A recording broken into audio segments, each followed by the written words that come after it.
তো মূলত হচ্ছে এখন কি অবস্থা সর্বোপরি আমাদের সেই সেই ধন্যবাদ। বাংলাদেশের দক্ষিণে যে বঙ্গোপসাগর আছে, সে বঙ্গোপসাগরের দক্ষিণ পশ্চিম বঙ্গোপসাগরে এবং তার আশেপাশে যে পশ্চিম মধ্য বঙ্গোপসাগর আছে, ওইখানে একটি লঘুচাপের সৃষ্টি হয়েছে। আজ সকালে আমরা সেই লঘুচাপ সৃষ্টি হয়েছে তার জন্য একটা সতর্ক বার্তা আমরা জারি করেছি।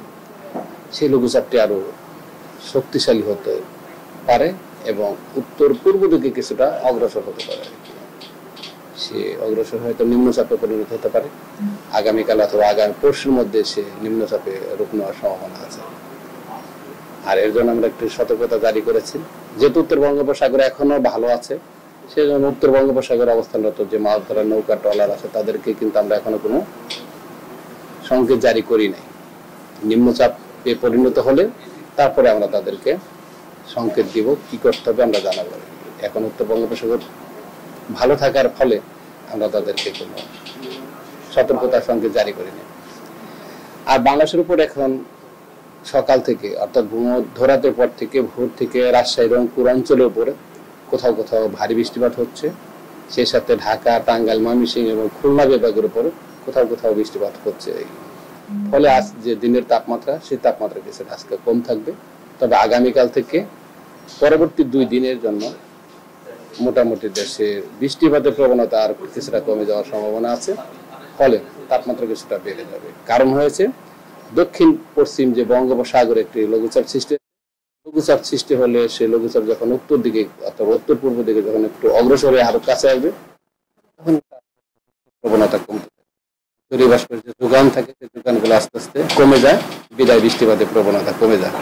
এই যখন উপকূলের কাছাকাছি যদি আসে, যদি শক্তি সঞ্চয় করেছে, উপকূলের কাছাকাছি আসলে তখন আস্তে আস্তে বৃষ্টির প্রবণতা বৃদ্ধি পাবে। তবে আরো 2 থেকে 3 দিন সময় অপেক্ষা করতে হবে, বৃষ্টিপাতের প্রবণতা বাড়তে হবে। তবে আগামী 2 থেকে 3 দিন বৃষ্টির প্রবণতা দেশের উপর কমে যাবে। এই যে ঘূর্ণিঝড়টা যে আসার কথা চলছে, হতে পারে, তো সেটি যদি আসে তাহলে নাম হবে এবং কোন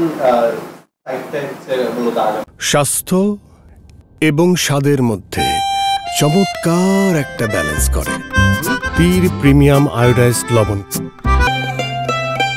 ধন্যবাদ। এখনো কিন্তু সে ঘূর্ণিঝড়ের রূপ নেয়নি। সে ঘূর্ণিঝড়ের রূপ নিতে গেলে তাকে আরো অনেক শক্তি সঞ্চয় করতে হবে। যদিও বঙ্গোপসাগর এখন মানে ঘূর্ণিঝড় তৈরি হওয়ার মতো অর্থাৎ নিম্নচাপ তৈরি হওয়ার মতো যে শর্তগুলো লাগে, সেই শর্তগুলো তার অনুকূলে আছে।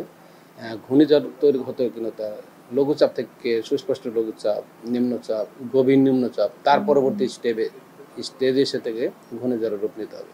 আর যদি ঘূর্ণিঝড়ের রূপ নেয়, তখন কিন্তু তার নাম হবে রিমাল।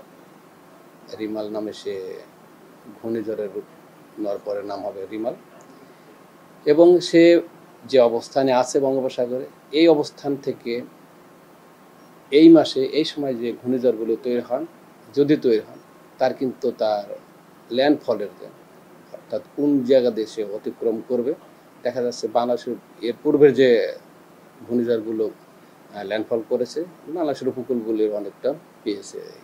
তবে এখনও যেহেতু ঘূর্ণিঝড় তৈরি হয়নি, তৈরি হওয়ার পরে বোঝা যাবে সে কোন দিকে যাবে, কোন অঞ্চলটাকে সে অতিক্রম করার সম্ভাবনা থাকবে, সে বোঝা যাবে ঘূর্ণিঝড় তৈরি হওয়ার পরে। বর্তমানে যে লঞ্চগুলো চলছে তাদের কি সংকেত মানতে হচ্ছে কিনা ওগুলোকে।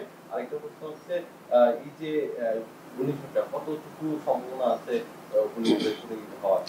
তবে এখন পর্যন্ত যে আছে, তবে ঘূর্ণিঝড়ে সে রূপ নেওয়ার সম্ভাবনা অনেকটা আছে, অনেকটা ঘূর্ণিঝড়ের রূপ নেওয়ার সম্ভাবনা আছে। যেহেতু এখনো সে আজই আমরা ডিক্লেয়ার করলাম লঘুচাপে, তবে লঘুচাপ থেকে সে তারপরেও কিন্তু ঘূর্ণিঝড় যখন সাগরে লঘুচাপ থাকে, লঘুচাপ থেকে কিন্তু ঘূর্ণিঝড় অনিশ্চয়তা থেকে যায়, এখনো কিন্তু অনিশ্চয়তা রয়েছে।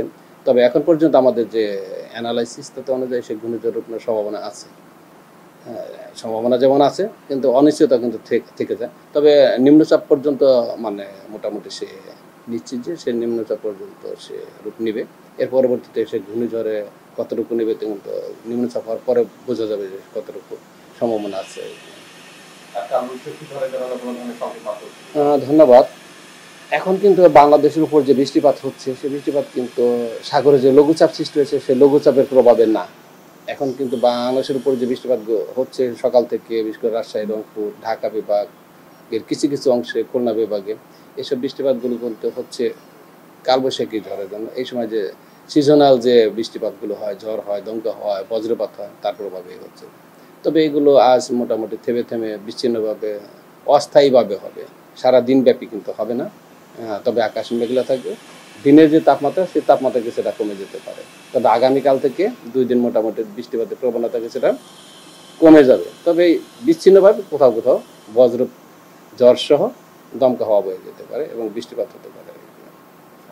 তাহলে এমনি যারা কিনা হচ্ছে মাছ ধরার নৌকা হচ্ছে জাহাজ আছে তাদের কোনো ধরনের সংকেত আনতে হচ্ছে না? এই কালবৈশাখীর জন্য কিন্তু আমরা নদী বন্দরকে এইসব অঞ্চল, যেসব অঞ্চলে বৃষ্টিপাত হচ্ছে সেসব অঞ্চল নদী বন্দরগুলো কিন্তু আমরা 1 নম্বর সতর্ক সংকেত জারি করেছি। নদী বন্দর অস্থায়ীভাবে, এগুলো কিন্তু স্থায়ী না। আর সাগরে যেসব নৌযান বা মাছ ধরার নৌকা বা ট্রলারগুলো আছে তাদের কিন্তু আমরা এখনো কোনো সতর্কতা সংকেত জারি করি নাই, যেহেতু লঘুচাপটি অনেক দূরে আছে। বিদায় বাংলাদেশের যে উত্তর বঙ্গোপসাগর, বাংলাদেশের দক্ষিণে যে উত্তর বঙ্গোপসাগর আছে আমাদের উপকূল থেকে, সেখানে কিন্তু এখনো আকাশ বা বঙ্গোপসাগর এখনো সেইভাবে মানে দুর্যোগপূর্ণ আবহাওয়ায় কবলিত হয় নাই। বিদায় আমরা তাদেরকে কোনো সতর্কতা সংকেতের মধ্যে আনি নাই।